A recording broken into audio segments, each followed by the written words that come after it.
महकमा आबाशी की जमीनों पर कायम तजावजात को हटाकर सरकारी अराजी को अपनी असली हालत में बहाल करने के अदालती अहकामात के बाद इंतजामिया की जानिब से ग्रैंड ऑपरेशन का सिलसिला 7वें रोज भी जारी है। पीर के रोज हस्बे मामूल महकमा आबाशी के अफसरान पुलिस की भारी नफरी के हमरा वर्कशॉप रोड पर कायम तजावजात हटाने के लिए पहुँच गए।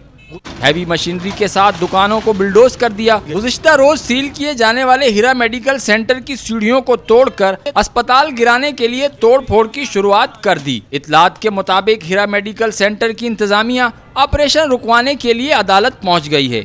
ताहम डिस्ट्रिक्ट इंतजामिया की जानिब से मरीजों को मुतबादिल जगह देने की मोहलत दिए जाने के बाद अस्पताल की कसीरुल मंजिला इमारत को गिराने का ऑपरेशन 2 से 3 रोज तक रोक दिया गया है। उधर डॉक्टर सुनीता के मैटरनिटी होम समेत दीगर दर्जनों दुकानों को मिसमार करना अभी बाकी है। इंतजामिया की जानिब से ऑपरेशन के मुतालिक रिपोर्ट कल Sindh high court Sukkur bench में जमा कराई जाएगी।